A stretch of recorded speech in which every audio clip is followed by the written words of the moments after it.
Buenas tardes, bienvenidos al episodio ni más ni menos número 13, un número que a mí me encanta por lo que supone numerológicamente, un número de transformación absoluto. Y hoy voy a hablar con una compañera a la que tengo gran estima y algunas personas ya me habéis dicho en el podcast cómo se nota que la tienes cariño. Y no solo cariño, sino que la tengo mucha admiración profesional por todo el contenido de sabiduría que siempre nos abordas. Buenas tardes, Rosalinda. ¿Qué tal, José? Pues muchas gracias por invitarme nuevamente.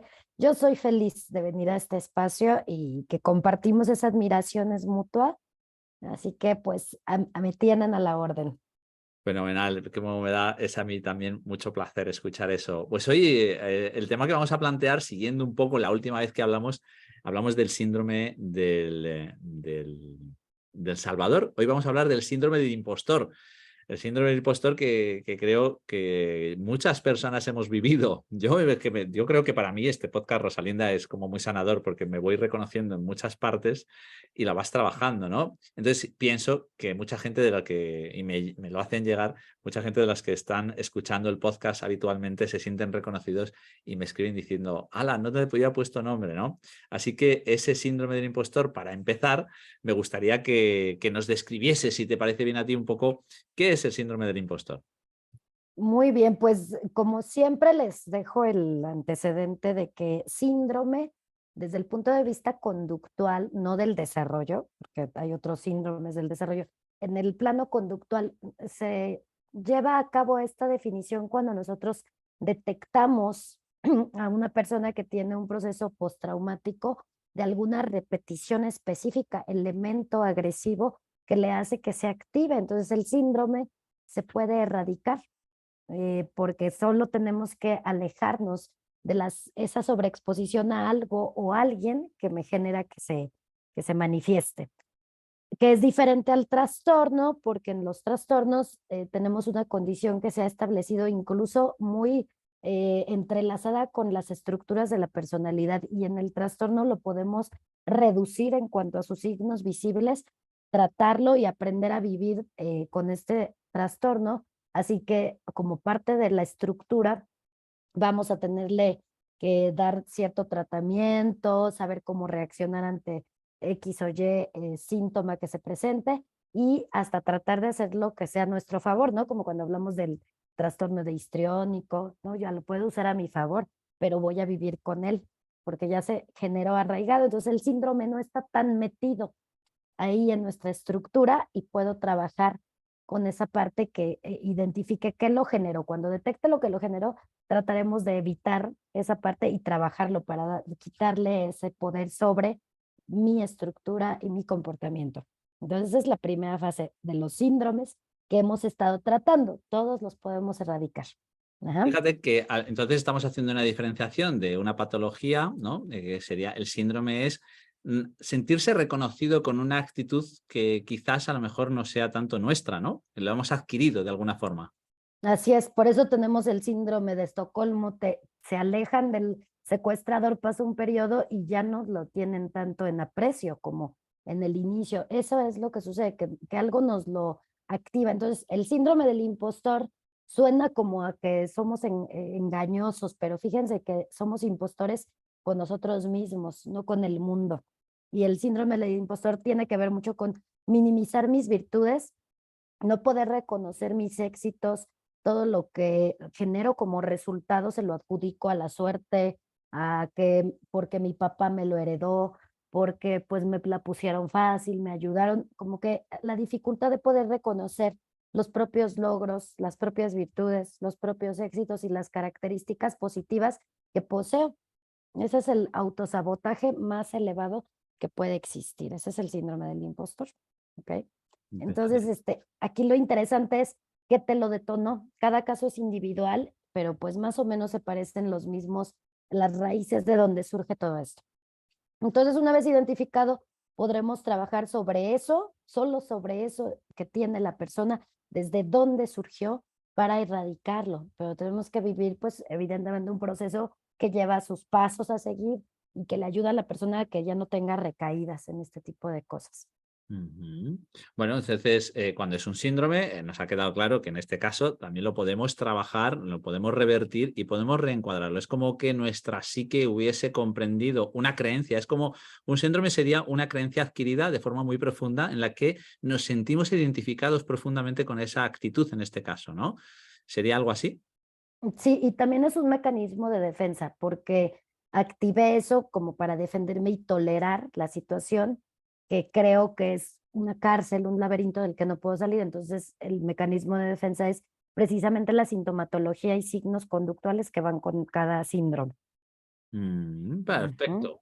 Vale, ¿y cómo se adquiere este? ¿En qué momento o cuáles son las características comunes que presentan las personas que tienen ese síndrome del impostor? Pues bueno, si quieres poner ahí los 7 principales Vale, síntomas, es vamos muy. a eso es, perfecto. Ujú. Fíjense que es muy llamativo porque pues al final repite un poquito de la descripción que nos habla pues de tener miedo al fracaso, porque esta característica viene asociada a algo programado previamente que precisamente le tuvieron que repetir a la persona. Tengo miedo a fracasar, eres alguien que siempre lo hace todo mal. Entonces vemos patrones que se tuvieron que identificar desde la infancia con los cuidadores principales. Mm, Hay un diálogo interno negativo. En la primera fase de un autosabotaje profundo es que la persona a sí misma se habla desde la parte más fea, le encuentra el lado gris, oscuro a todo lo que le rodea y lo que es, lo que tiene, lo que piensa, lo que siente. Entonces, este diálogo interno negativo es invalidación de mis emociones, pero de mis pensamientos, pero de lo que hice ayer, pero de lo que voy a hacer, de lo que se me está ocurriendo. Así que es sumamente de autosabotaje. Obsesión con errores pasados. Las personas con el síndrome del impostor viven atados a un pasado que lo han vuelto su residencia, que están en el si no hubiera, y es que si hubiera, eso se llama estados de culpa. Recurren al pasado para culpabilizarse, quedándose obsesionados en una repetición de la mente que no les permite perdonarse, reconocer que por algo o qué aprendizaje tomaron en esa situación de error. mm. Luego hay un sentimiento de incompetencia y duda sobre sí mismo, pues totalmente ligado a que yo nunca he podido, yo siempre pierdo, son los absolutismos del siempre y el nunca. A mí siempre me cae la mala suerte o sí, sí me va bien, pero siempre es porque alguien me ayudó, es porque no les quedó de otra, me dieron el premio, es porque pues faltó el que de verdad era mejor que yo. Entonces, yo no me siento competente y en cualquier cosa que realicen, aunque la realicen bien. Ujú. Qué bueno. Miedo a ser descubierto como impostor, que esto, ahorita que veamos los 5 estilos de los impostores, el impostor cree tener doble vida o separa, a veces sí lo hace, una doble vida, en donde se manifiestan cosas muy abruptamente diferentes y le da mucho miedo que lo descubran. Ahora, como se siente poca cosa y no se da importancia en sus logros o en su trabajo o en lo que piensa o en lo que siente, cree que todos están al pendiente. Hay un estado aquí paranoide que le lleva a creer que en cualquier momento me descubren, que yo no soy tan bueno como me han estado dando el reconocimiento o la jerarquía en la empresa, pero en una de esas me descubren, no tiene ese miedo también. Mm, Tendencia al perfeccionismo básico y totalmente lleno de rituales, tocs, obsesivo compulsivo, todo tipo de pérdida de energía y tiempo por llevar a cabo situaciones que sean sumamente perfectas al extremo, a una exageración. Y ajá. la exageración en preparación de todo, ¿no? Que se liga. Todo lleva paso uno, paso dos, rituales. Hay muchísima pérdida de tiempo y energía y recursos, ¿no? Por todo esto de tratar de llevar a cabo o mantener una figura, un estatus, una imagen, pero al final se desgasta mucho y de todos modos esto es una locura porque solo él vive encerrado en esta cárcel, en esta como tensión continua y las personas creo que ni siquiera están tan al pendiente, pero el impostor vive, de veras, que en todo hay idea paranoide, excedido, distorsión incluso de la realidad. ¿no? Estos serían los principales síntomas. Fíjate que me ha llamado muchísimo la atención, ¿no? La de la tendencia del perfeccionismo, porque yo creo que esto es lo que más le hace a una persona entrar en bucle en ese síndrome del impostor, y es, no lo estoy haciendo perfecto como se supone que yo creo que tendría que ser perfecto, ¿no? Porque al final, ¿qué es la perfección, no? Y entonces es como nunca acabo de verlo perfecto, porque el perfeccionismo, claro, es infinito, ¿no? Y entonces al final eso nos alimentaría más en la idea de estoy siendo un fraude, no estoy siendo lo que se espera de mí, estoy ocupando el lugar que no me corresponde, no me lo merezco. ¿Por qué? Porque no soy capaz de hacer lo que yo he idealizado. Y esto genera una frustración brutal, ¿no? Así es como toda una situación que la persona, por más que de verdad llegue a ser muy prominente en todos sus resultados, es que ni siquiera lo puede ver. Entonces, sí estamos viendo aquí un pequeño ahí piquito de brotecito psicótico. ¿Y eso qué Mm. significa? Pues que está distorsionando la realidad. Ujú. Es Al final, peligroso. claro, al Ujú. final hay una distorsión real. Y bueno, y todo esto que estamos hablando, los síndromes no dejan de ser una distorsión de la realidad, ¿no? Qué Así es. interesante, qué interesante. Seguro que mucha gente ya está diciendo, ah, me siento impostor en esto, me siento impostor como padre, me siento impostor como empleado, me siento impostor como profesional, me siento impostor como jefe, me siento impostor como pareja. No es la pareja que yo me gustaría ser, otro tipo de pareja. Creo que me están sobre... Y muchas veces también puede venir ese síndrome, Rosalinda, porque creo que los demás tienen una visión mejorada de lo que yo realmente creo de mí. O sea, es una falta de autoestima, ¿no? Como estábamos viendo un poco en ese resumen. Claro, y te voy a decir que es muy llamativo, pero las personas con mayor éxito, que todos los observamos desde otro punto de vista, son los que más impostores son consigo mismos. Que por más que tú sí lo sabes, o sea, es que esta es la parte disonante del impostor. Sé que lo hice bien, sé que ya hasta me gané los premios, tengo los trofeos, me han dado el foco, el espacio, tengo seguidores, las personas me lo recalcan, veo, ¿no? Tangiblemente ventas de un libro, ventas de un disco, pero siguen con lo mismo, de que yo no me siento totalmente capaz ni suficiente y lo hago mal. Esto es muy claro que hemos visto superestrellas de cine, superestrellas del pop, ¿no? Michael Jackson, o sea, te estoy yendo a niveles altos y ellos no se sienten así. Es Ellos como que serían un, están buscando, realmente se reconocen, pero no es suficiente, ¿no? Habría siempre una tonalidad por debajo de esta cuestión psíquica, no es suficiente, no estoy llegando donde se espero, es la insatisfacción absoluta sobre un lugar a donde, como tú bien dices, en el fondo sí que están reconociendo que lo están haciendo, con la cual la frustración es doble. Estoy haciendo algo extraordinario quizás, o lo que me corresponde hacer, pero sin embargo creo que no es lo suficiente, es doble frustración. así es, así es. Y de todos modos, aquí tenemos algo interesante que decir. La mayoría de los casos en donde se presenta el síndrome del impostor, tengo que decirles que hay alguien que sigue activando el síndrome, porque como mencionamos al inicio, si yo ya no tengo un tipo de este, cercanía o convivencia con el elemento que me está generando el síndrome, se me empieza a ir. Así que la mayor parte de estos casos hay alguien que es el maltratador, el cuestionador, el verdugo, que no le permite a esa persona de verdad creérsela. O vive en un entorno, en una situación continua donde las fijaciones sobre soy insuficiente se mantienen en ese entorno. Entonces podemos hablar de entornos de familias narcisistas, puede ser el chivo expiatorio casi siempre de la familia. Mm. Tenemos entornos de trabajo narcisistas, abusivos, parejas cercanas narcisistas, conseguirse managers, personas que les dirigen la carrera o que les aportan pues, relaciones públicas o algo, que son narcisistas. Mm. Acercarse a todo tipo de sitios donde además el factor del compararse, que es también parte del impostor, empieza con este diálogo mental de comparativos. Esa persona es mejor que yo o esa persona lo hace mal, pero le dan más reconocimiento que a mí. Y esto acentúa el que la persona diga, ¿qué es lo que hago mal? ¿En dónde está mi error? Si ese lo hace horrible, no está preparado y yo que lo hago bien, pues entonces, ¿qué tengo? Soy yo, tengo pésimo, no tengo carisma. Empiezan ahora dudas sobre otras estructuras de la personalidad. Vale, fíjate, aquí hay dos cosas, la necesidad de ser reconocido por el entorno o por el exterior, ¿no?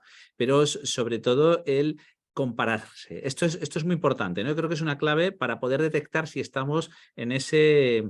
Claro, siempre es comparativo, lo que se esperaría de mí, lo que creo que se esperaría de mí, pero sobre todo es me estoy comparando con otras personas. O sea, al final es esa persona parece que parece que lo está haciendo mejor, pero en realidad yo sé que no lo hace mejor. ¿Por qué a él sí le reconocen, a mí no? Y aquí ya empieza ese comparativo. Sea como sea, un comparativo ya es un índice alto de tener, estar sufriendo en primera persona el síndrome del impostor, ¿no? Así es. Pues es todo este proceso. Ahora, ¿qué sucede? Que como te menciono, José, ya detectamos entonces que tiene que haber un factor agresivo, el entorno completo, una persona en especial, o simplemente relacionarse en entornos o en situaciones donde me tenga que poner en duda para que se siga activando este síndrome, Mm. ¿no? Entonces, a veces es como un ciclo vicioso en el que la persona se va y se acerca con quien, digamos que es su rival, su antagonista de su historia personal en términos profesionales, lo ve, lo observa, lo estudia, se acerca, ¿no? Vamos a pensar que es un abogado que es muy prominente y se mide y se está constantemente con el otro abogado que igual no lo es tanto. Pero aquí hay un factor interesantísimo. Lo que pasa es que se la cree. Y Mm. el impostor, el que vive el síndrome del impostor, es que no se la cree. Mm. Esto es Ujú, muy interesante porque aquí ya podemos detectar en la conducta de los demás, por este matiz que tú has comentado, saber si realmente es un impostor de verdad o tiene el síndrome del impostor. Voy a compartir, aunque las personas que estáis en el podcast no lo podáis ver, pero sí que lo vamos a ir leyendo, cuáles son, ¿no? Porque es una imagen que tú me habías mandado. Espérate, que estoy compartiendo otra cosa. Voy a ver ujú. si me conecto bien aquí en la parte de compartir. Estas son las cosas de la tecnología y en directo, pero no pasa nada. Esto es así. Aquí va. 5 tipos Ujú. de impostores, ¿no? Vamos a comenzar. El experto, el experto. El experto, pues, ¿qué crees? Que precisamente es este que tiene una especialidad, que tiene públicamente un tipo de foco, porque es el gran médico, porque es el gran psicólogo, pero que en su vida personal no aplica nada de estas reglas de la psicología o no tiene una vida saludable y es un nutriólogo. Entonces tiene muchos conflictos en su relación de pareja y es un consultor de parejas, ¿no? Es una persona que vive trabajando con personas en adicción y es muy alcohólico. Entonces el experto se hace experto, especialista en todo lo que quiere, lo que de alguna manera trata de expresarse con lo que se defiende en el mundo, pero siente que en su vida, pues no, así que tiene mucho miedo de que lo descubran. Ese es el gran miedo del experto. Qué bueno. O Ujú. sea, me acabé haciendo experto de algo que ni siquiera yo, o sea, mi necesidad de sanarme me hizo experto en la materia, pero yo no he solucionado mi problema, sin embargo, voy dando lecciones a los demás, ¿no? Esto sería un poco, y entonces siento que estoy siendo un fraude para los demás. Qué interesante. Ujú. El genio, Así es. el genio natural. Bueno, el genio natural quiere que a la primera todo lo que hagan le salga bien, que no existe ninguna tolerancia a que todos los procesos pueden tener ciertos errores y que hay que repetir. Entonces, es un genio, quiere ser perfeccionista en términos intelectuales muy validado. Ese directamente quiere ser validado por el conocimiento que posee e incluso puede perder el piso y ya no admitir que existen técnicas, sino realizar la suya y que además le salga, como dice. Mm. Pero vive con muchísimas recaimientos al estado del impostor porque no quiere respetar el conocimiento previo, la experiencia de otros. Vamos a pensar que el genio natural incluso puede decir las cosas son así, a pesar de que estén comprobadas de otra manera, o te puede inventar, yo leí el libro y en ese libro dice tal cosa. Y aunque le digan, mira, aquí está el libro y no dice eso, no, claro que no. y además, pues bueno, quiere a la primera tener resultados directos, cero errores y ser aplaudido y reconocido como compensación de lo que siente que es incapaz. Bien, vamos a aclarar que estamos hablando de los 5 tipos de impostores realmente, no de las personas que tienen el síndrome de impostor. O sí que estamos hablando de tienes el síndrome de impostor por esto. No, estamos hablando de los 5 tipos de impostores que existen, reales, auténticos, ¿no? ¿Cómo es su conducta? ¿Sería así? Sí, hay o cuál es el mecanismo que adquieres dentro del síndrome del impostor. Te puedes Vale, inclinar por son alguna las de dos estas. cosas. Entonces podemos ver Ujú. las dos facetas, distinguiendo un poco con la clave que habíamos comentado antes de cómo distinguir si realmente es el impostor de verdad o si realmente tiene ese síndrome de sentirse impostor cuando realmente es un síndrome. Así es. Muy Vale, bien. el solitario. Bueno, el solitario quiere hacerlo todo solo, no admite que nadie le diga, te puedo echar una mano, te puedo ayudar, fíjate que a mí me funcionó así. No, trabajan además sin saber delegar, sienten que todo el mundo se va a equivocar, que es una proyección de ellos mismos, de sus propios miedos, de no ser suficientes, y entonces trabajan en solitario, trabajan mucho, se esfuerzan, se esmeran y aún así se sienten vacíos, pero no permiten que nadie les diga cómo limpiar, cómo acomodar, cómo estudiar, ellos en su mundo. Qué bueno. Ujú, ujú. El perfeccionista, que bueno, que creo que es una de las grandes males de la sociedad, sobre todo en el mundo laboral, ¿no? El perfeccionista. Claro, ese es el clásico, es donde se manifiesta mucho más, que es todo lo quiero hacer, pero medidito, con regla, no se admite ningún error. Invierte mucho tiempo en lograr resultados exageradamente sobresalientes, limpia 40,000 veces, se asegura de que todo vaya como en detallitos mínimos y excedidos, ¿no? Lo lleva a ser una persona súper ritualista. Bueno, ¿Ok? bueno, o sea, sí, muy ritualista y recurrente en la acción. Necesita hacer un ritual siempre de las cosas para sentirse seguro, quizás. Así es, por eso disfraza ahí con ese mecanismo su inseguridad. O sea que Ujú, detrás de esto hay una inseguridad. El así superhéroe. es. Pues el superhéroe, busca este mecanismo a través de trabajar en exceso, llenarse de cosas, comprometerse con resolver a uno, ayudar a otro. Es mucho del síndrome de Salvador mezclado con el del impostor y además extenuantemente en sus jornadas laborales no se permite el descanso porque cree que es la única manera de hacerse ver como que no es tan impostor, como que sí es capaz e incluso adjudica a que en los momentos relajados, el descanso, lo convertirían en alguien deficiente. Y pues puede venir de, cada uno, como te das cuenta, pueden venir dependiendo de la crianza, desde dónde se gestó esa sensación de incapacidad en los impostores. Y a veces, fíjate que he visto estas personas que no paran, que los hicieron desde pequeños de no te puedes quedar ni un momento, ni unos minutos a ver televisión, todo el tiempo hay algo que hacer, ¿no? Y barre o limpia o haz, pero no puedes estar relajadito. Eso es exagerado cuando tiene padres bastante excedidos en cuanto a esa línea de que no respetaron su infancia, es a los que los hicieron madurar muy rápido, heridas de injusticia y todo eso.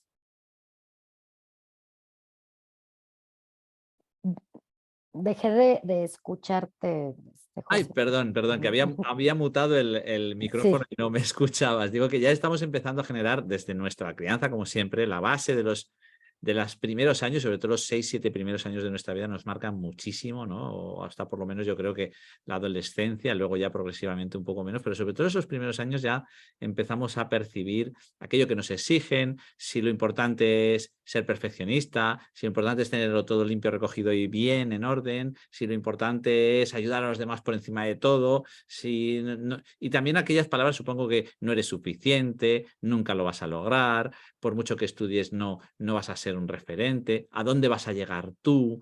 Entonces esa necesidad de ser reconocido, y pregunto, a lo mejor me equivoco, pero quizás como hablábamos en otro podcast, sobre todo por la figura paterna.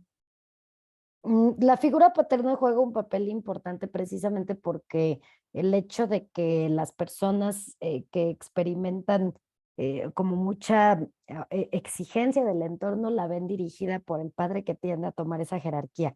Aunque a veces, como te menciono, si la madre tiene estos rasgos de dominio e incluso ser una madre narcisista, va a ser terrible, ¿no? Por eso es que el entorno puede ser variable, los cuidadores variables en sus formas, pero siempre vienen de una constitución negativa, ya sea por miedos, ya sea por la repetición en generaciones pasadas que se ha venido replicando el sistema de esta manera, o patologías. Yo creo que uno de los puntos muy fuertes es que el entorno donde impera un narcisismo con diversos estilos en esa familia oscura, toma un chivo expiatorio y ese es el que sufre casi todos los síndromes, trastornos y todo lo que le sucede en cuanto a la manifestación de el reflejo que en realidad viene de la familia. O sea que en este ámbito, digamos que la familia reconoce una amenaza en la que puede sobresalir o puede generar una conducta distinta a lo que están adecuados y entonces lo que hacen es minarle su autoestima, generarle lleno de dudas, ¿no? Para Ujú, que sienta ese lastre, ¿no? Porque el síndrome del impostor no deja de ser un lastre que conflictúa mucho a la persona, sobre todo por sentir esa insatisfacción que nunca llega a suplirse, la satisfacción de esta cuestión, porque es como un bucle, ¿no? Me lleva a estar todo el día metido en esto. ujú, así es. Fíjate que precisamente dentro de los procesos del origen de todo esto, se ha llevado a los puntos súper extremos de las distorsiones cognitivas en cómo aprende el niño. Lo que te mencionaba, los términos súper absolutistas, el siempre, el nunca, el sí, el no al extremo. Por ejemplo, nada más que a un niño le digas, tú siempre tiras las cosas, tú siempre te equivocas, mira, otra vez haciendo de las tuyas, tú siempre eres en lo peor, o nunca puedes con eso, siempre que te encargo algo, nunca cumples, nunca te levantas temprano, nunca te ganas el primer premio en la escuela. Ese tipo de heridas son muy fuertes para la etapa de desarrollo en la que un niño absorbe y se va construyendo la personalidad. Estás organizándole o desorganizándole a través de esas direcciones y además que se están de alguna manera afirmando para el niño lo que es, ¿no? Mm, Ahí se está aplicando algo súper negativo cuando le adjudicamos eso. vale, Ujú. yo te tengo que hacer dos preguntas, a ver si nos puedes ayudar. La primera es, entonces, todas las personas que han sufrido o han empezado desde la infancia este síndrome o que se les ha, digamos, empezado a establecer ese síndrome del impostor, ¿tendrían una conducta también histriónica? Hay alta probabilidad que esté dentro de los procesos del histrionismo, ujú, y que Vale. por eso también, como sintomatología, el histriónico a veces es prominente, trata de hacerlo mejor y tiene mucha capacidad para brillar. Se vuelven muy expertos, muy especialistas en sus materias, pero se sienten vacíos y sienten que no son lo suficiente. Ahí está el síntoma dentro Entonces, del bien histriónico. detectado y bien trabajado puede ser muy positivo para la persona si detectamos esto. Les puede haber esa dificultad, ese síndrome, les puede haber dado la oportunidad de llevarles a un nivel de desarrollo mucho mayor que si no lo hubiesen sufrido. Pero para ello tiene que ser correctamente detectado y correctamente trabajado. Así es. Mi otra pregunta era, ahí las personas adquieren ese síndrome del impostor. ¿Siempre es cuando se establece en la crianza o podemos adquirir un síndrome del impostor, por ejemplo, en un momento en el que se nos otorga un puesto de trabajo en el que nosotros creemos que a lo mejor no era para nosotros, no lo esperábamos, un puesto de dirección y tú no pensaste nunca que podrías ocupar ese lugar? ¿Va ligado a la base o en ese momento surge ese síndrome? Los síndromes pueden aparecer en todo momento, ya sean etapas de desarrollo, que es cuando se manifiesta la raíz de todo esto, en donde se va a establecer un comportamiento recurrente que le da estructura muy negativa a la personalidad, pero no está exento de que se experimente en una etapa adulta por algún evento, cambio de vida, como tú dices, llego a un nuevo empleo o situación específica que lo detone. Simplemente hay que contactar con el específico elemento que me lo active, ¿no? Es como el síndrome de Estocolmo sucede cuando me secuestran y probablemente yo no tenga raíces negativas de mi infancia ni de mis cuidadores, pero en el momento del síndrome de Estocolmo, que es, tengo que simpatizar con mis secuestradores. Es un mecanismo para defenderme y sobrevivir ante esa situación. Me tienen que caer bien, ¿no? En el caso del síndrome del impostor, me siento tan rebasado por la situación, puede ser un ambiente sumamente negativo, laboral o de pareja o algo que empieza el tema donde se activa. Por ejemplo, las personas que llegan con eh, a lo mejor algún jefe súper perfeccionista excedido, pues vamos a empezar a entrar en el síndrome del impostor, porque me hace sentir que no puedo. Ahí tenemos, por ejemplo, si han visto la película del Diablo viste a la moda, ese tipo de jefe, de jefa narcisista, altera la psique de esta mujer y la hace entrar en síndrome de impostor. Aquí en España es el Diablo se viste de Prada, para que lo Ok. sepáis. Es una película que evidentemente sí está muy... Y además ese tipo de... Tú lo decías al principio, es una agresora, porque al final ella es una Ujú. persona con bastante violencia verbal y emocional, ¿no? En la que lo que hace es tratar a los demás de forma negativa para poder lucir, ¿no? Que es un poco también, no sé si eso es una patología, si es un maltratador o cómo podríamos llamarlo. Quizás sea una narcisista, ¿no? La jefa en esta película. Sí, es un narcisista, evidentemente, por eso menciono esto. Familia, entorno laboral, pareja, jefe, amistad, alguien que entra en contacto con una persona te puede venir a activar que te sientas dentro del síndrome del impostor. Ujú. Incluso son rasgos narcisistas, no necesariamente todos son narcisistas como ahora sí que su diagnóstico, pero puede entrar en eso. En términos de competitividad en los mundos laborales, los compañeros pueden sentir un temor por ti y te empiezan a minimizar. Entonces tú puedes activar como mecanismo el síndrome del impostor, porque te van a hacer creer que no eres capaz. Una pareja que siente envidia o se siente minimizado te va a tratar de conflictuar, consciente o inconscientemente. Se puede dar en hermanos, en parejas, en amistades. Entonces te Incluso de, dice, de padres a hijos, ¿no? Supongo también, aquella necesidad también un poco de minorizar o desvaluar o devaluar a la persona para que no te haga sombra. Esto es aquello un poco que decimos es que parece que hay gente que tiene como la estrategia, en vez de aumentar su capacidad de brillar, les entra el miedo de ser tapados por el brillo de lo que ven en los demás. Con lo cual, digamos que nos podríamos sentir halagados de que un narcisista nos quiera meter este programa porque realmente lo que pretende es que tú no crezcas. Entonces, si tú detectas esto, quizás deberías pensar que cuál es el miedo que ha visto esa persona que tenga tanta necesidad de destruirte de alguna forma o de hacerte esa disonancia cognitiva, de generar en ti un programa de desconfianza sobre ti mismo o de duda, ¿no? Al final, yo creo que lo más importante es que detectar que está siendo así y, por supuesto, ponerte en manos de una persona que te ayude a poder trabajar para poder generar lo que en otro podcast hablé es tu poder personal, es retomar la justificación de por qué tú sí que vales, qué es lo que te avala, cuáles son tus resultados, qué es lo que hace que tú sí que seas esa persona. Y el otro concepto que a mí me gusta mucho trabajar es recuperar la claridad mental para poder pensar en estas cuestiones. así es, y nunca vivir en comparación, ese es el peor de los errores que activa mucho este síndrome porque cada quien es como es con su construcción y conjunto de características. El sol sale para todos y nos tenemos que enfocar en nuestra propia trayectoria, lo que queremos, lo que no queremos, aprender nuestros errores, voltear a ver a otro y empezar el proceso de comparación me quita energía y tiempo que podría invertir en mi propio proyecto para ser mucho más prominente. Ese es por un lado. Y otra cosa muy importante es que dentro de las cosas que se activan en un entorno y que probablemente muchas personas lo hacen sin siquiera darse cuenta, es tratar de desestabilizarte asegurando tu éxito. Fíjate, es muy compleja esta cosa.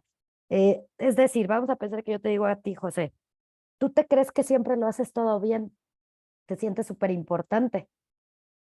Cosa que aprendes, la aprendes hasta la expertise.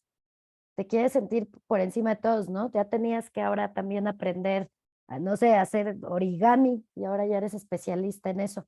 Entonces, el hecho de que tú seas un multitask, una persona que tenga como polímata de los griegos antiguos que querían expandir en todo, y que tengas la facilidad para ser prominente en lo que decides hacer, tienes habilidades, inteligencias múltiples, todo esto, hace que el tipo de comportamiento social de los que no soportan te pongan en duda a través de la reafirmación sarcástica de tus capacidades. Esa es otra técnica muy fuerte que se da en el entorno, incluso entre padres, madres narcisistas, entorno narcisista. Tú te crees que eres superior porque estudiaste. Tú te crees que porque leíste tal libro o porque ves tal cosa te sientes mejor que nosotros, ¿no? Empieza como esa parte de que lo positivo que tienes lo tengo que dañar. Y eso hace que la persona se sienta mal por tener éxito. Eso también es fase del impostor. Wow, esta parte es súper interesante porque yo creo que en algún momento las personas que nos estén escuchando pueden haber vivido esto con mucha facilidad, ¿no? Porque se da mucho. Y es esa necesidad de destruir al otro para no sentirse peor, o es que quizás sea una parte de la envidia, ¿no? Porque el narcisismo genera mucho recelo, ¿no? Lo que nosotros llamamos aquí estar celoso de. Así es. Y se puede dar en entornos y con personas cercanas que no pensaríamos que desarrollaran envidia por nosotros, Mm. ¿no? Entonces, yo creo que también el impostor se enfrenta mucho, que tú ya de por sí estás teniendo duda de tus propias virtudes, de tus posibilidades, de tus competencias y el entorno de todos modos te dice, te crees la gran cosa, eres muy soberbio, quieres que siempre te dé la razón. Entonces, fíjate que yo tengo muchos pacientes que son sumamente inteligentes, tienen buenas capacidades, han desarrollado cosas muy importantes pese a muchas vicisitudes de su vida y todavía llegan al plano de amistad o pareja y les empiezan a hacer dudar, ¿no? Entonces, o esta típica, todavía tienen contacto a lo mejor con la madre originaria narcisista que les hizo gestar el impostor en ellos y le empiezan a cuestionar, ¿no? A decir, crees que toda la vida te tengo que darle razón y la persona se queda muy disonante en su cerebro, pero yo nunca quise que me dieran la razón, estoy expresando algo nuevo que aprendí, que quiero compartir y las personas dan por hecho que quiero imponer, Mm, mm, que es mm. mi idea, entonces empiezan a sentirse mal por defender su dicho y es todo un juego donde es un efecto muy terrible, como bien lo mencionas, de bucle. Y esto, el síndrome del impostor se tiene que trabajar mucho desde un plano sumamente individual, autoestima, no del tipo de autoestima que nunca surgió o que está dañada, sino qué alteraciones son las que te hacen sentirte mal, porque al final el que es el síndrome del impostor quiere estar perfecto para darle gusto a todos. Y entonces por eso no puede ser, no puede dejar el síndrome del impostor, porque darle gusto a mi mamá, pero a mi pareja, pero a mi jefe, pero al mundo, pero cuáles son las nuevas tendencias de moda para ahora hablar de eso, pero cómo puedo ser mejor que el otro, pero qué les tengo que quedar bien con mis hijos. El síndrome del impostor, por eso es que se desgasta mucho, porque a todos les quiere dar un resultado donde se vea muy prominente, muy exitoso. Wow, te voy a decir personajes famosos y me vas a decir si tú crees, yo tengo una opinión, pero quiero escuchar la tuya, ¿no? Si realmente manifestaron en su vida ese síndrome del impostor. Por ejemplo, Elvis Presley, Totalmente, totalmente, ¿no? Sí. Marilyn Monroe, Marilyn Monroe, claro. muy bien. Bueno, cantantes, Sidney O'Connor. Sí, también. Ujú. Ujú, Vamos a ver si puedo observar más gente. Bueno, yo creo que mucha gente que, sobre todo, yo creo que son gente muy fácil de estar en el foco porque gente absolutamente brillante, ¿no? Y si no han sabido tener esa autoestima bien puesta y tener la claridad mental suficiente para que cuando alguien les haya puesto en duda, poderse sentir ese síndrome del impostor, ¿no? Eh, ujú. Más gente que podamos hacer, que se te ponga a ti así un momento en la mente, ¿no? A ver A mí quién. me llama, siempre he dicho que Michael Jackson es el mayor de los impostores y que hasta a nivel del inconsciente en morfopsicología trataba de cortar, renunciar a su crianza, donde estaba el factor de mayor herida, Ah, la nariz que representa mi crianza, cómo me trataron de pequeño, mis afectos, mi yo, quiero renunciar, cortar, mutilar. ok. Ahí es donde estaba la agresividad, ¿no? Yo creo que Britney Spears, por Ah, ejemplo. sí, claramente, Mm, claramente, claro. Fíjate que lo de Ujú. Michael Jackson es muy curioso por esa transformación, porque realmente es lo que tú dices. Necesito desvincularme de lo que no puede ser brillante. Quizás también el racismo de aquella época en Estados Unidos, ¿no? El poder brillar como una persona de color con esas actitudes y actitudes, ¿no? que tenían esa renuncia y es no puedo ser de este color, no puedo tener este aspecto porque estoy siendo un fraude, ¿no? Qué interesante lo de Michael Jackson. Britney Spears también ha sido una persona muy dañada. Y no sé si en el mundo del deporte tienes a alguien así reconocido. Pues no conozco tantas, tantas historias de los deportistas, pero Mm, yo creo que la mayoría de los que han ganado medallas olímpicas, precisamente por el nivel de exigencia, como hay un caso que es Nadia, Kovaleski. ándale, ese apellido. Este, que incluso ahí estamos viendo cómo le alteraron hormonalmente su vida, Sí. ¿no? Porque incluso tener características femeninas para la competitividad no fue suficiente, tenía que tomar hormonas masculinas. Ujú. Este, Florence Griffiths puede ser que también pudiera tener un poco este síndrome. También fue. Me viene varios deportistas, ¿no? Esta gimnasta norteamericana tan famosa, medallista olímpica, también puede haber sentido, no sé si sabes, no me acuerdo el nombre, pero fue muy claro porque ella declaró su salud mental en unos Juegos Olímpicos como que ya explotaba y yo creo que fue sometida a tanta presión que nunca era suficiente a pesar de tener tantas medallas, ¿no? Es muy interesante. No sé si conoces Scottie Pippen. sí, sí lo Scottie Pippen, conozco que también. fue el jugador que junto con Michael Jordan impulsó a los Chicago Bulls al éxito tan maravilloso y la leyenda, ¿no? Que fueron. Sin embargo, ese hombre fue tal el síndrome de impostor que tuvo. Esta historia la podéis ver en el documental que está en una de las plataformas televisivas, creo que es en Netflix. Donde Michael Jordan habla de Scottie Pippen y Scottie Pippen le pide una cantidad muy pequeña de renovación a los Chicago Bulls cuando era una de las grandes estrellas del equipo, por no decir la segunda, junto con Michael Jordan, y Ujú. tiene que renunciar, o sea, él luego se arrepiente mucho de esto porque como que despierta y se da cuenta que lo engañaron, ¿no? Y ya no tiene, él vive un proceso de frustración muy grande porque se dio cuenta, de hecho Michael Jordan le hace ver que te acaban de engañar, tú tenías que estar ganando muchísimo más dinero, pero él era como, estoy viviendo en un lugar donde me corresponde, tengo una oportunidad muy buena, alguien me dio la oportunidad de venir de una cuna, de una infancia muy pobre, vengo de una familia muy humilde y ahora me veo que ya con esto es suficiente, yo no me merezco ganar tanto, ¿no?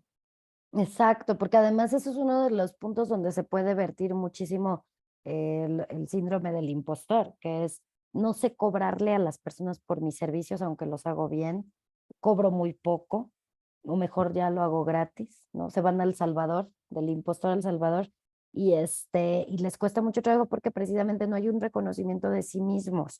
En Mm. cambio, por ejemplo, dentro de la estructura que tiene una persona más narcisista, los narcisistas jamás son impostores dentro de esa idea de yo soy insuficiente, porque ellos tienen una sobrevaloración engañosa de sus propias virtudes. Y entonces, si tú observas a una Madonna, que es una narcisista totalmente, es que es al revés, ¿me Claro. entiendes? Y ella puede dominar perfectamente a los que sí se sienten dentro del síndrome del impostor. O sea que ya podría generar mucho esto. Esto pasa mucho cuando la gente que está en una posición, pasa mucho en medios de televisión, de medios de comunicación, medios, bueno, pues donde las personas se exponen mucho cuando aparece alguien, ¿no? No quiero que me hagan sombra y si tengo ese aspecto narcisista, entonces lo que voy a hacer es generarle ese síndrome del impostor poniéndole en duda, minorizándole, haciéndole mala prensa, todas De estas hecho, cosas. sí, son los envidiosos que alteran al que tiene todo, pero no se la cree. Y ellos se la creen tanto que creen que nos pueden engañar y en realidad ellos sí son los verdaderos impostores del cuento, ¿no? Eh, Porque tú lo sabes, mm. tanto en medios de espectáculo, del deporte, en el mundo de los especialistas, de los líderes espirituales, de todos los que a veces también nos dedicamos a la psicología. ¿Cuántos puedes ver ahora en TikTok, en YouTube, en todas las plataformas que son pésimos, que no saben, pero que tienen ganancias, cobran carísimo, tienen muchos seguidores y precisamente ellos están invadiendo áreas, en cualquier área, me refiero al cantar, al escribir un libro, al lo que me digas, y están engañando. Están de alguna manera ellos llevándose la mayor tajada porque ellos sí se la creen, aunque no tengan las bases, ni el conocimiento, ni la ética. Pero precisamente eso es lo que marca la diferencia en estos narcisistas, en estos abusivos, que ellos viven en su distorsión de creerse superiores, capaces de engañar al mundo entero. Wow, aquí estamos ya entonces en este capítulo. Es maravilloso. Fíjate que es en el número 13. Vamos a marcar un antes y un después. Acabamos de descubrir cómo funciona esto. Espero que estemos ayudando a mucha gente a darse cuenta que hubo gente que les inculcó ese síndrome del impostor precisamente porque les interesaba que tú no lo uses. Yo invito mucho a la gente que vea la película de Elvis. Está aquí en España, está en la plataforma HBO Max, ¿vale? Es una película, está muy bien realizada y Tom Hanks es ese narcisista. Realmente él sí que es un impostor y lo que hace es que cuando ve brillar a alguien, lo que hace es aprovechar el brillo. No os voy a hacer mucho spoiler de la película porque es histórica, evidentemente. Y bueno, les invito a que lo veáis porque realmente se ve como Elvis Presley al final muere de éxito sin sentirse exitoso, ¿no? Y esto le ha pasado a mucha gente, ¿no? Yo creo que, por ejemplo, algún pintor como Van Gogh podría tener ese síndrome de, bueno, él tenía una locura, estamos hablando de otro proceso y creo que aquí no entraría tanto, pero seguramente muchos pintores, ¿no?, hayan vivido este síndrome del impostor precisamente porque no valoraban su obra o porque alguien les dijo. Yo no sé, no conocí, evidentemente está muy lejano, si Miguel Ángel, por esa búsqueda de la perfección, tenía el síndrome del impostor, porque incluso hay una historia que dice que pujó por la pieza que hizo el David que está en Florencia, que yo he tenido el placer de verlo y observarlo. Esa obra tan excelente, tan perfecta, a mí me hace pensar que en esa búsqueda de perfección en la Capilla Sistina, en todas sus obras, él tenía el síndrome del impostor. Claro, y le gustaba irse a comparar con alguien que le causó precisamente esas dudas sobre sí mismo, ¿no? Entonces hay que entender que dentro de este síndrome del impostor se trata mucho de que aceptemos el conjunto de características y a través de esas no me trate yo de comparar con nadie, haga oídos sordos cada vez que alguien me critique, porque cae mucho en que son susceptibles a la crítica exterior, quererle dar gusto a todos, no darse gusto a sí mismos. Y ahí es en donde hay cosas que me han dicho, pero qué tonto, si no le hubiera hecho caso a tal y yo hubiera seguido mi corazonada, pero ahí voy, siempre le hago caso a las personas. Acuérdate que es el siempre y el nunca. Nunca soy suficiente, siempre cometo el mismo error. Nunca puedo hacer feliz a mi madre, siempre tengo que cometer un tipo de situación donde arruino todo. ¿Entiendes? Esa es la parte. Entonces, individualizarse desde un punto de vista sano. Por eso requiere una atención especializada en terapia, porque no es solo, ay, quítatelo y ya, ¿no? Como cuando te dicen, estás triste, ponte feliz. No, hay un proceso incluso para poder encontrarse. Entonces, recomiendo mucho que si lo detectan que manifiestan estos síntomas, pues que busquen ayuda terapéutica para que sepan por dónde empezar con todo esto. Bueno, pues si este podcast, este vídeo, este Instagram, este Facebook llegó a tus ojos y a tus oídos, es porque realmente quizás le tenías que escuchar, tenías que darle una vuelta a lo que te está pasando, tenías que revisarlo. Nos alegramos mucho de que Rosalinda y yo te hayamos podido de alguna forma traer esto. Puedes contar con nosotros si es que crees que necesitas esta ayuda y de verdad búscala porque uno solo es difícil, porque te van a poner en duda. Incluso si tú le dices a alguien, no, es que yo creo que tengo el síndrome de impostor, es que tú siempre tienes todo, ¿no? Alguien te dirá, es que tú siempre crees que a ti te pasa todo, es que tú crees que, ay, cualquier cosa te coges, ay, ¿de qué vas a ser tú, no? Este comentario. Entonces, bueno, por algún motivo lo habrás tenido que escuchar. Puede ser que tengas que ayudar a tu pareja, a tu hijo o a ti mismo. Del modo que sea, para nosotros es un placer poder tener en este camino esta misión tan bonita de poder crear conciencia y gracias, Rosalinda, porque para mí eres un pilar clave en este podcast que me has ayudado muchísimo, me ayudas mucho a difundir. Gracias por tu generosidad y por tu sabiduría. Y bueno, pues os emplazo a que sigamos otro día con estos temas tan interesantes y te deseo un lindo día en México. Aquí en España ya el otoño ha llegado con toda su fuerza, ya las hojas están cayendo. Y con este número 13 del episodio yo quiero decirte que todo aquello que quieras transformar, déjalo, date cuenta, obsérvalo y hará que este transformar lo conviertas con tu poder creativo, que es el número 1 del 13, ¿no? En algo realmente constructivo. Así es, José. Pues yo muy agradecida. Siempre es un honor, un placer. Y a todas las personas que por ahí están y les pueda servir esto, nos llena de verdad de mucha satisfacción. Yo creo que compartimos esa satisfacción porque hay muchas cosas que no se han dicho y aquí en la voz de la psique, pues se escucha desde el interior. Entonces, me parece magnífica esta entrega 13 y pues muchísimas gracias. Siempre aquí es un placer. Pues hasta muy pronto y mil gracias de nuevo.